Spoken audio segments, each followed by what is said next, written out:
The sound of raindrops tapping against the classroom windows might have been soothing on any other day. For Ellie Harper, however, each droplet seemed to echo the steady rhythm of isolation that had become her daily companion. She traced her finger along the edge of her notebook, its corners dog-eared from nervous fidgeting. The fluorescent lights cast a harsh glow across her rose-colored hair, a defiant choice she'd made 3 weeks ago, one that had only widened the chasm between herself and her classmates. Mrs. Whitmore's voice droned on about polynomial functions, but Ellie's attention drifted to the emptiness of the seats surrounding her, a perfect circle of vacancy that had become predictable. No one wanted to sit near the girl, with the pink hair and dark clothes, whose father had abandoned the family last year, leaving her mother to work 2 jobs while battling depression. The whispers suggested Ellie was headed down the same path, unstable, a ticking time bomb. How convenient for them to create a narrative that justified their distance. "For tomorrow's assignment, you'll work in pairs," Mrs. Whitmore announced, and Ellie's stomach tightened. The familiar rustling began, chairs scraping, hushed negotiations, students partnering up with practiced efficiency. Ellie kept her eyes fixed on her desk, her fingers now compulsively tapping against her thigh in rhythm with the rain. Tap, tap, tap. 23 students in the class, 11 pairs and Ellie. Mrs. Whitmore noticed, of course. Teachers always noticed such things. We have an odd number. "Ellie, would you join Maya and Jacob?" Maya Phillips, student council president, honor roll fixture, and the unofficial social barometer of Westlake High's junior class, shot a look of barely concealed displeasure toward Jacob, who responded with a subtle eye roll. "Actually, Mrs. Whitmore," Maya offered with practiced politeness, "we've already planned our approach based on the work we've been doing together in study hall." The rejection was couched in academic reasoning, the perfect shield against accusations of cruelty. Mrs. Whitmore hesitated, then nodded. "All right, then. Ellie, you can work independently, and I'll grade with that in consideration." The sting of public rejection burned behind Ellie's eyes. The rain tapped louder now, almost mockingly, as if applauding the performance she had just endured. Tap, tap, tap. She nodded wordlessly, her pink hair falling forward to shield her face. The small silver cross pendant her grandmother had given her for her 16th birthday felt suddenly heavy against her collarbone, a weight she hadn't noticed in months. When the bell rang, Ellie gathered her books slowly, a deliberate delay to avoid the hallway crush, where she would be jostled without acknowledgement, her very existence a footnote in the social ecosystem of Westlake High. As she finally stepped into the corridor, she caught a glimpse of herself in the trophy case glass, fractured reflections between golden figures of athletic triumph. Her hair seemed even brighter under these lights, an unintentional flare signal that only served to mark her further as an outsider.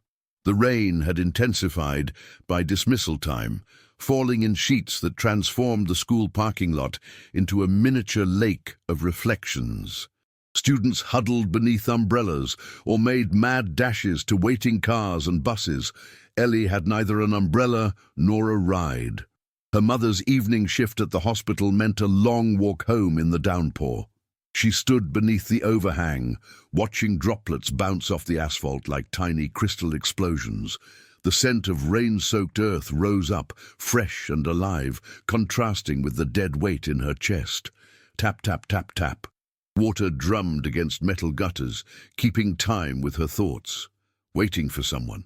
Mr. Collins, the history teacher, appeared beside her, his ancient tweed jacket carrying the permanent scent of coffee and chalk dust. "No," Ellie answered, her voice smaller than she intended. "Just waiting for the rain to let up." He studied her for a moment, his eyes kind behind wire-rimmed glasses. "It's not likely to stop anytime soon. Can I offer you a ride home?" The suggestion, this simple act of noticing her predicament, nearly undid her. She swallowed hard. "No, thank you. I don't mind walking. It's not far." The lie came easily. The 3-mile walk would soak her to the bone. But accepting help meant revealing too much, About her mother's schedule, their situation, their struggles. Mr. Collins nodded, respecting her decision even as concern flickered across his weathered face. Very well. Be careful out there, Ellie. As he walked away, Ellie made a decision. She wouldn't go straight home to an empty apartment. Instead, she stepped into the rain, letting it immediately plaster her pink hair to her scalp and soak through her thin black jacket.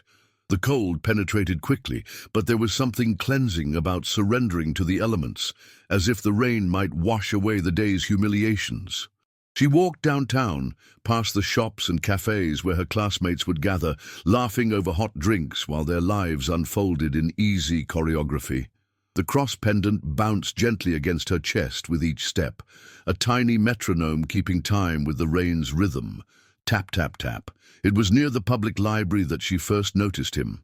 A figure huddled beneath a blue tarp, stretched between a bench and the building's decorative column. Most passers-by quickened their pace, eyes averted from this uncomfortable reminder of society's failures. But something about his stillness drew Ellie closer. The man was older than she'd initially thought, perhaps in his 60s, with a beard streaked with grey, and eyes that held a weariness beyond simple fatigue. He clutched a sodden paperback to his chest, protecting it from the rain with more care than he showed for himself. "You're getting soaked," he said, surprising her by speaking first, his voice rough but not unkind. Ellie blinked rain from her eyelashes. "So are you." A smile cracked through his weathered features. "I suppose that's true. But I'm used to it." The simplicity of the exchange, this acknowledgement of her existence without judgment or agenda, loosened something in Ellie's chest. She glanced at the book he was protecting. "What are you reading?" He held it up, a worn copy of C.S. Lewis's The Great Divorce. Its pages rippled from previous dousings. Not what most expect from a man in my position. Ellie recognized the title from her grandmother's bookshelf. "It's about heaven and hell, right? And the space between," he confirmed, studying her with unexpected intensity. "You're soaked through. There's a coffee shop around the corner that lets me sit in the doorway when it rains. They might even let us inside if you're buying." The invitation was delivered casually, but it struck Ellie as monumentally significant. This man with nothing was offering what her classmates withheld: simple, human connection. She hesitated only briefly before nodding. "I'm Thomas, by the way," he said as they walked. "Most folks downtown call me Book Tom." "I'm Ellie," she replied, realizing it had been weeks since she'd properly introduced herself to anyone. "Why Book Tom?" He patted his backpack. The canvas darkened with rain. "I got my library in here. Books are lighter than furniture and more valuable than gold." He spoke with such conviction that Ellie couldn't help but smile. The coffee shop, Brewed Awakening, was warm and fragrant with the smell of espresso and cinnamon. The barista, a college-aged woman with a nose ring and kind eyes, nodded at Thomas with familiarity. "Rough day out there, Tom," she observed, then noticed Ellie. "Friend of yours?" "Just met," Thomas answered. "But she's good people. Can tell by the eyes." Ellie felt a flush spread across her cheeks as she ordered 2 hot chocolates, using the money she'd saved for lunch throughout the week. They sat at a small table near the window, watching the rain transform the street into liquid silver. Tap, tap, tap, tap, tap. The drops against the glass played counterpoint to the cafe's soft jazz soundtrack. "Pink's a brave choice," Thomas commented, nodding toward her hair. "Makes a statement." Ellie's hand went self-consciously to her damp locks. Not a good one, according to pretty much everyone at school. "Ah," Thomas nodded sagely. "The grand jury of adolescence. Harsh sentencing, no appeals process." The description was so accurate that Ellie laughed despite herself. "Exactly. So why pink?" he asked, genuinely curious. The question caught her off guard. No one had asked why. They had simply judged. "My dad left last year," she found herself saying. "He always hated anything unconventional. Said unusual people were just seeking attention." She stared into her hot chocolate. "I guess part of me wanted to be everything he despised." Thomas considered this. Rebellion as self-discovery. a time-honored tradition. He sipped his drink, leaving a slight chocolate mustache in his grey beard. Though usually we discover we're rebelling against the wrong things. What do you mean? Thomas set his mug down carefully. Your father left. That's his failure, not yours. Turning yourself into an anti-version of his expectations, that keeps him at the center of your story. He tapped his temple. He's still living rent-free up here. The insight landed with unexpected weight. Ellie had never considered that her transformation might actually be keeping her father present rather than exorcising him from her life. "How did you get so wise?" she asked, only half joking. Thomas laughed, a rich sound that seemed to fill the small cafe. "Nothing produces wisdom quite like catastrophic failure, child. I wasn't always on the streets, had a life. Professor of literature at Bartlett College for 23 years. Wife, house, the whole package." His eyes took on a distant quality. "Then came the drinking, the pills for my back that became something else entirely. Lost it all piece by piece." The casual delivery of his tragedy struck Ellie as both brave and unbearably sad. "I'm sorry." "Don't be," Thomas replied. "Every saint has a past. Every sinner has a future. Oscar Wilde said that, not me, though I've tested the theory thoroughly." He reached into his backpack and pulled out a small, leather-bound book, its edges soft from handling. This helped more than anything else. It was a pocket New Testament and Psalms, so well used that the gold lettering on its cover had been worn away almost completely. He offered it to her. "I couldn't take your Bible," Ellie protested. "Not giving it away," Thomas clarified. "Just showing you. This was my grandmother's. She wrote notes in the margins, little commentaries, questions, moments when the words lifted off the page for her." He opened it to reveal cramped, elegant handwriting filling the margins. "When everything fell apart, her voice in these pages was sometimes the only one I could hear." The rain had softened to a gentle patter as they talked, the sound now soothing rather than accusatory. Tap, tap. Outside, streetlights flickered on, casting halos through the water-streaked glass. When they finally left the cafe, the evening had settled over the town like a damp blanket. Thomas insisted on walking Ellie part of the way home, his limping gait slowing their progress. "You should come back to the library sometime," he suggested as they prepared to part ways. "I'm usually there during the day. They let me use the computers for job applications." "Are you looking for work?" Ellie asked. Thomas nodded. "Always. Not many takers for a 62-year-old recovered addict with a bad hip and a spotty employment history. But hope springs eternal." The casual courage in his words made Ellie's own problems suddenly seem manageable. "I will," she promised. "Come by, I mean." As she finally approached her apartment building, Ellie realized something unusual. For the first time in months, she was looking forward to tomorrow. The next day at school, Ellie found herself watching her classmates with new eyes. Their casual cruelties and social maneuverings seemed smaller somehow, less devastating. She thought of Thomas, who had lost everything yet spoke with more genuine warmth than anyone she'd encountered in the sterile hallways of Westlake High. During lunch, she sat alone as usual, but instead of hunching over her phone, she opened her laptop and began researching local homeless services. The statistics startled her. Over 300 people without permanent shelter in their county alone, with services stretched thin across underfunded organizations. "What are you working on?" The voice startled her. Daniel Chen, a quiet boy from her English class, stood beside her table, lunch tray in hand. "Oh, just some research," Ellie answered, surprised by the interaction.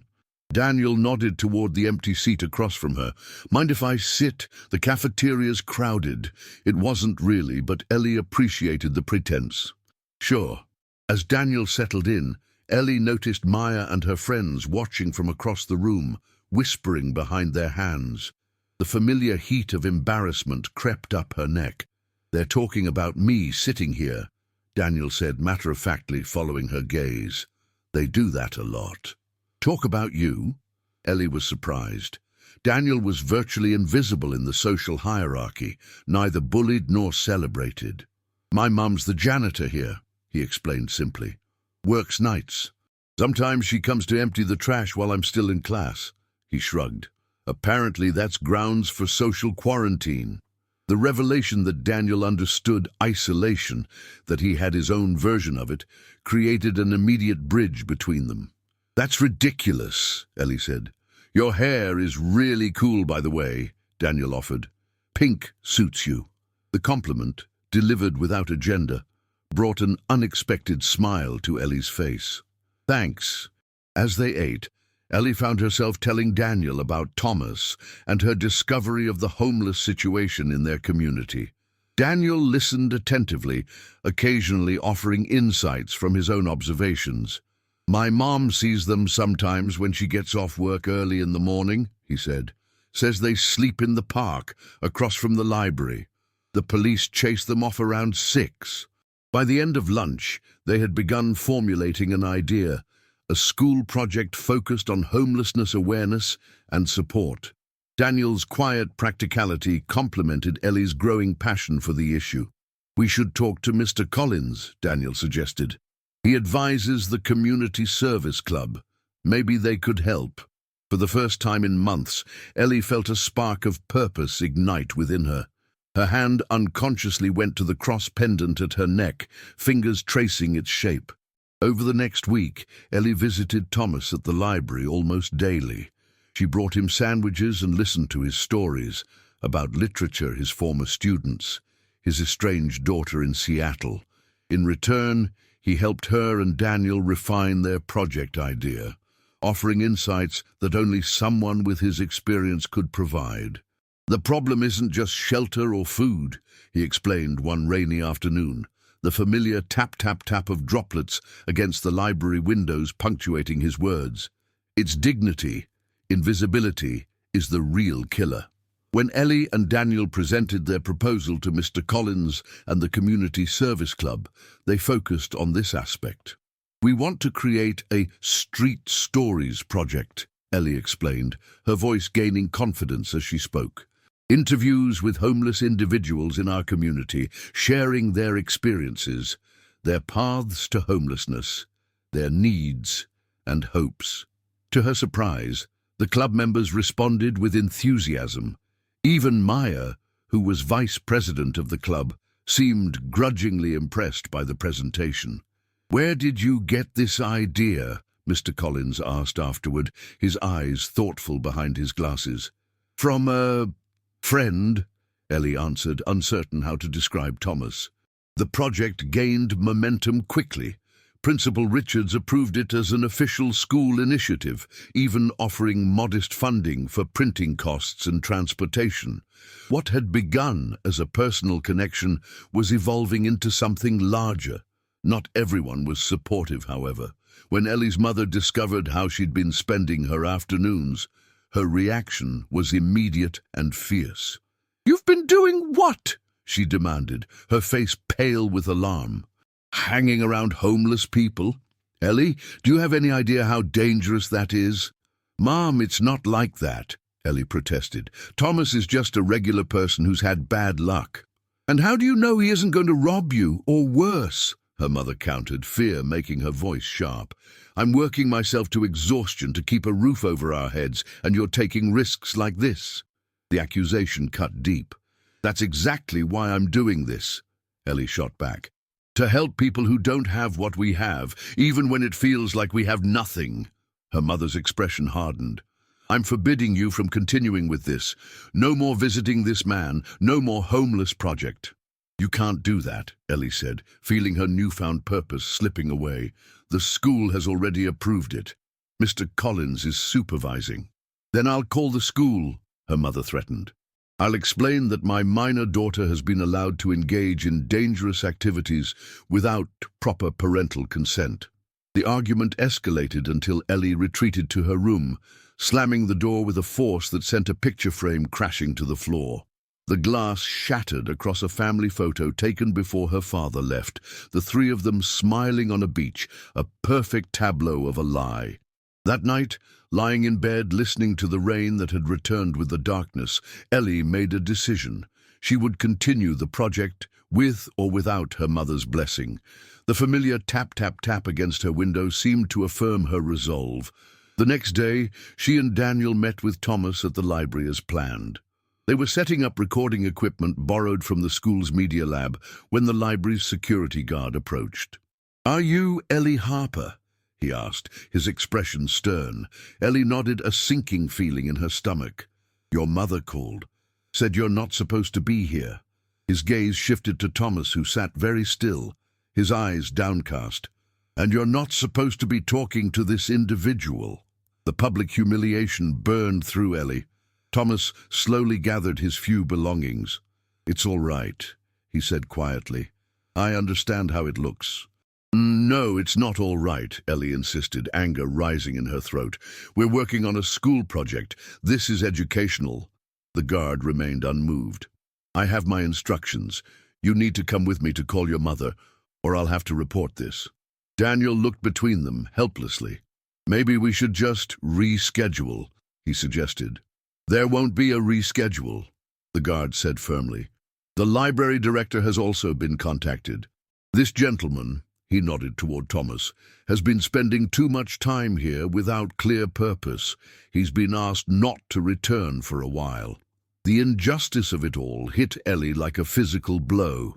Thomas had done nothing wrong except exist in a way that made others uncomfortable, and now, because of her, he was losing access to one of his few safe spaces. "I'm sorry," she whispered to Thomas as the guard led her away. "I'll fix this somehow." Thomas only nodded, his expression resigned. "Girl ignored by the whole class decides to help the homeless man," he murmured, almost to himself. "A noble experiment." The use of those words that so accurately described the situation, yet reduced it to a trite headline, sent a chill through Ellie. It was as if Thomas was already distancing himself, becoming the stereotype others saw rather than the person she knew. The fallout continued at school. Rumors spread quickly about Ellie's dangerous obsession with homeless people. The Community Service Club held an emergency meeting and voted to distance the Street Stories project from Ellie's involvement, rebranding it as a more conventional food and clothing drive. "It's nothing personal," Maya explained with rehearsed sympathy when she informed Ellie of the decision. But parents were concerned about students conducting interviews in potentially unsafe situations. Daniel was the only one who stood by her, but even his support was constrained by his natural caution and his mother's concerns. "We could still do something," he offered during lunch, where they again sat alone, "just not through official channels." But Ellie felt the momentum slipping away. Worse, she hadn't seen Thomas in days. He wasn't at his usual spots near the library or the coffee shop. His absence felt like both an accusation and a confirmation of everyone's warnings. People like Thomas were unreliable, transient, best kept at arm's length. The rain returned that weekend, a steady downpour that matched Ellie's mood. She sat by her bedroom window, watching water stream down the glass in rivulets, tap, tap, tap. Her cross pendant lay on the windowsill where she'd tossed it, catching occasional glints from the streetlight outside. A gentle knock at her door preceded her mother's entrance. She looked tired, the lines around her eyes deeper than usual. "Can we talk?" she asked, sitting on the edge of Ellie's bed. Ellie shrugged, still staring out at the rain. "I spoke with Mr. Collins today," her mother began. "He called to explain the project you were working on. He said it was one of the most thoughtful proposals he'd seen in years." This unexpected news turned Ellie's attention from the window. "He did," her mother nodded.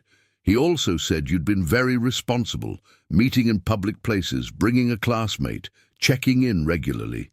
She twisted her hands in her lap. "I may have overreacted." The admission hung between them, fragile as a soap bubble. "I was scared," her mother continued. "After your father left, I promised myself I'd keep you safe. But I'm realizing that keeping you from caring about others isn't protection. It's another kind of harm." Ellie felt tears prick at her eyes. "I just wanted to help. Thomas is a good person, Mom. He used to be a professor. He reads C.S. Lewis."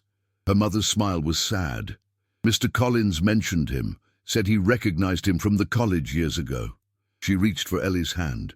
I'm not saying I'm completely comfortable with all this, but I shouldn't have interfered the way I did. The reconciliation was tentative, a first step rather than a complete journey.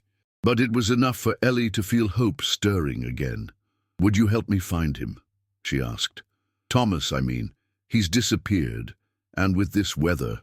Her mother hesitated, then nodded. We can try. Tomorrow morning.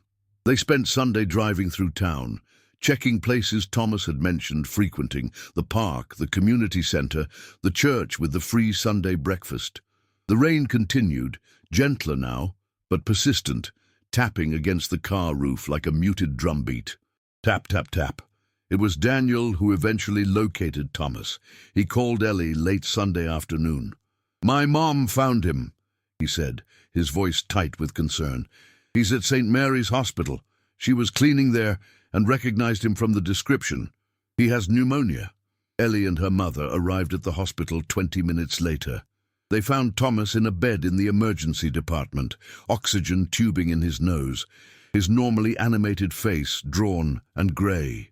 His few possessions were gathered in a plastic hospital bag beside the bed, including the leather Bible, which looked even smaller in this clinical setting. Committee meeting? Thomas quipped weakly when he saw them, attempting his usual humour. Ellie moved to his bedside, fighting back tears. Why didn't you go somewhere warm? The shelter or... Pride, Thomas interrupted with a self-deprecating smile. Stubborn old pride. Didn't want to be just another statistic. He coughed, the sound wet and painful. Ironic, considering where I ended up. Ellie's mother stepped forward then, introducing herself properly. To Ellie's surprise, she spoke to Thomas with the same respect she would show any of her peers, asking about his treatment and needs. They're admitting me for a few days, Thomas explained. After that, he left the sentence unfinished, the uncertainty of his future hanging in the air between them. On the drive home, Ellie's mother was thoughtful. He doesn't have anywhere to go when they discharge him, she observed. He'll end up right back where he started. Ellie nodded miserably, watching raindrops race each other down the passenger window. Tap, tap. I might have an idea, her mother said slowly, but it would mean changes for us, significant ones. The idea, as it turned out, was both simple and radical. Their apartment had a small enclosed porch that had been used for storage since they moved in. With some work, it could be converted into a basic bedroom, offering Thomas a temporary place to recover while he worked on finding more permanent housing and possibly employment. Are you serious? Ellie asked, stunned by the suggestion. I'm not promising anything long-term, her mother cautioned, and there would have to be clear boundaries and expectations. But for a few weeks, while he gets back on his feet, she shrugged. It seems like the right thing to do. The next day at school, Ellie shared the development with Daniel, who immediately offered to help with the conversion of the porch. My uncle's a contractor, he explained. He has tools we can borrow. We could work on it after school. Word of their project spread, despite their attempts at discretion. To Ellie's surprise, it wasn't met with the expected ridicule. Instead, several students expressed interest in helping.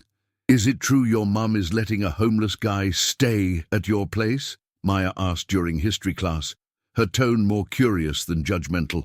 He's recovering from pneumonia, Ellie explained defensively. It's temporary. Maya studied her for a moment. That's actually pretty cool of your mum. She hesitated, then added, My dad works at Home Depot. I bet he could get some supplies donated if you need them. The offer was so unexpected that Ellie nearly laughed aloud. Why would you help? You shut down our project. The club voted to modify it, Maya corrected, looking uncomfortable. I didn't. I should have stood up more for the original idea. It was good. The admission wasn't quite an apology, but it was a crack in the social armor that had seemed impenetrable just weeks ago. By Friday, Thomas was discharged from the hospital. The porch conversion wasn't complete, but it was habitable, with a bed, a small dresser, and a space heater to ward off the lingering spring chill. To Ellie's amazement, a small group had gathered to welcome him. Daniel and his mother, Mr. Collins, even Maya and 2 other students from the community service club. Thomas stood in the doorway, leaning on a cane the hospital had provided, taking in the scene with visible emotion. "All this for an old failure like me?" he asked, his voice rough. "For our friend," Ellie corrected gently, leading him to the chair they'd positioned near the window where he could watch the rain that still fell intermittently. Tap, tap, tap. "And you're not a failure. You're just someone who fell down and is getting back up again." As the small gathering shared a simple meal together, Ellie noticed how seamlessly Thomas engaged with everyone, discussing literature with Mr. Collins, thanking Daniel's mother for her role in finding him at the hospital, answering the students' questions about his experiences with patience and dignity. Girl ignored by the whole class decides to help the homeless man, and something unexpected happens, he mused during a lull in the conversation, echoing his earlier words, but with a different inflection now, wonder rather than resignation. "What unexpected thing happened?" Daniel asked, curious. Thomas looked around the room, his gaze lingering on each face. "Community," he answered simply. "The thing we all need most and often don't realize is missing until we find it." Later, as the visitors departed and Thomas settled into his new temporary home, he beckoned Ellie over. From his backpack he withdrew the small leather Bible. "I want you to have this," he said, pressing it into her hands. "Thomas, I can't," she began to protest, remembering how he had cherished it. "You're not taking it," he insisted. "I'm giving it. There's a difference." His weathered hands closed over hers. "My grandmother wrote those notes for someone to read someday. I think that someone is you." The gift felt impossibly precious, not for its monetary value, which was negligible, but for the trust it represented. Ellie's fingers traced the worn edges of the small book, and she was suddenly aware of the cross pendant at her throat, which she had begun wearing again without conscious decision. In the weeks that followed, a remarkable transformation unfolded. Thomas's presence in their lives catalyzed unexpected changes. He began helping Ellie with her literature assignments, his former professor's knowledge breathing life into texts she had previously found impenetrable. In return, she helped him navigate online job application systems and create a resume that highlighted his academic background rather than the gaps in his employment history. The Community Service Club, under Maya's increasingly enthusiastic leadership, revived the original street stories concept, with Thomas serving as both subject and advisor. The first interviews were conducted with careful supervision, yielding stories that humanized the homeless population in ways statistics never could. At school, Ellie noticed the circle of emptiness around her gradually filling in. Her pink hair, which she had maintained less as rebellion now, and more because she genuinely liked it, became less of a defining characteristic and more simply a part of who she was. "You're different," Daniel observed one day as they walked home, the spring sun having finally vanquished the persistent rain. "More present." Ellie considered this. "I feel more connected," she admitted, "like I have a place in the world that matters." Not everything was smooth, of course. There were difficult days when Thomas struggled with the phantom pull of his old addictions, when Ellie's mother was exhausted from her shifts and questioned the wisdom of their arrangement, when the novelty of the situation wore off and reality set in. During one particularly challenging evening, when Thomas had received yet another rejection from a job application, Ellie found him sitting on the porch steps, staring into the twilight. The small Bible lay open in his lap. "My grandmother used to say that faith isn't faith until it's all you have left to stand on," he said, as Ellie sat beside him. "I thought I understood that when I was sleeping on park benches. But this, trying to rebuild, to hope again, it's harder in some ways." Ellie nodded, understanding somehow. "Because now you have something to lose again." "Exactly." He tapped the Bible gently. "Have you read any of it?" "Some," Ellie admitted. "The notes more than the text itself." "Your grandmother was quite opinionated," Thomas laughed. "That she was. Never met a theological debate she didn't want to join." His expression grew thoughtful. "But she always came back to one thing, that grace finds us in our failures, not our successes." The words resonated with something Ellie had been feeling but couldn't articulate, that her own journey had begun not from strength, but from isolation, from being the girl ignored by the whole class. 2 months after Thomas came to stay with them, he received an offer, a part-time position at the community college library, with potential for additional hours teaching a remedial literature course if enrollment justified it. The salary was modest, but combined with subsidized housing for which he had finally been approved, it represented a viable path forward. The evening they celebrated this news, Ellie's mother brought out a small cake she'd picked up after her shift. As they gathered around their tiny kitchen table, Ellie was struck by how natural this makeshift family felt. Her mother, less harried now that she'd reduced her hours slightly. Thomas, still thin, but with colour in his face and steadiness in his hands, and herself, no longer defined by absence and rejection. "I have something to show you both," Thomas said, after they'd finished eating. He reached for his ever-present backpack and withdrew a manila envelope. "I've been writing again. Just small pieces, reflections. The college literary journal is going to publish this one." He handed over a printed page titled "Visible." Ellie read it aloud. A powerful, compact essay about invisibility as both sanctuary and prison, about the paradox of being truly seen for the first time by someone society had trained to overlook. When she finished reading, there was silence, except for the gentle patter of a spring shower that had begun outside, a softer echo of the torrential rains that had brought them together. "Tap, tap. It's about you," Thomas said simply, looking at Ellie. The girl with the pink hair who saw an old man when others saw a problem. Ellie fingered the cross pendant at her neck, feeling its familiar weight. "I just treated you like a person." "Exactly," Thomas nodded.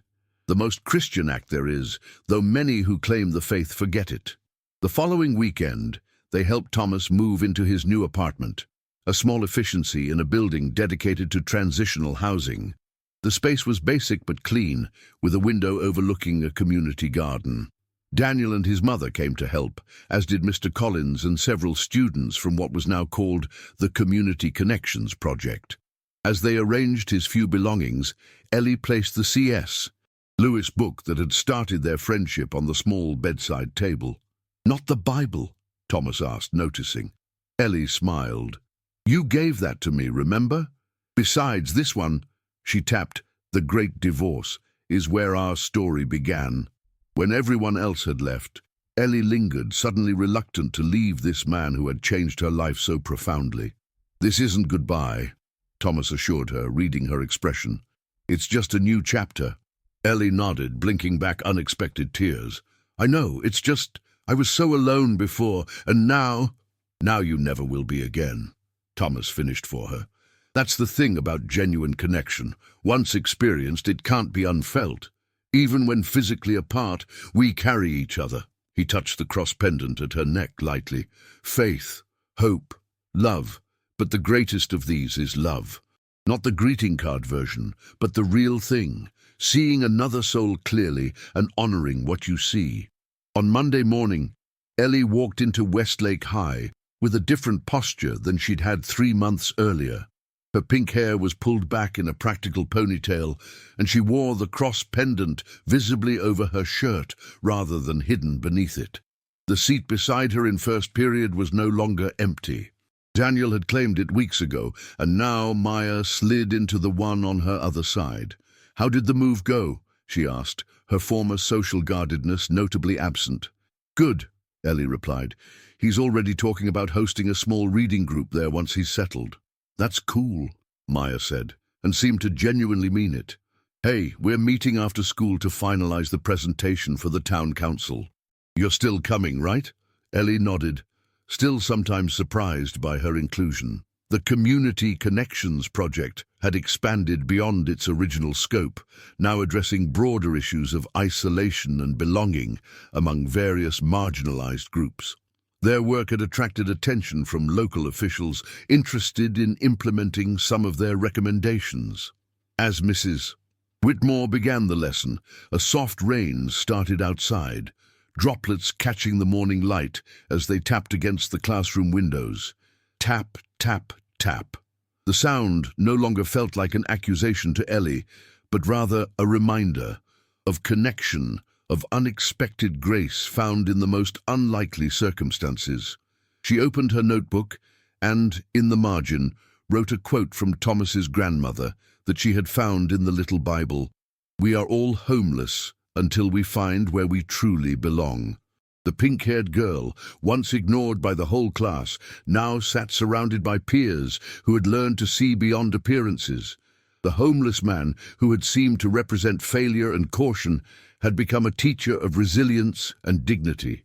And the unexpected thing that had happened wasn't a single miraculous event, but rather the slow, beautiful unfolding of community, imperfect, challenging, but gloriously real.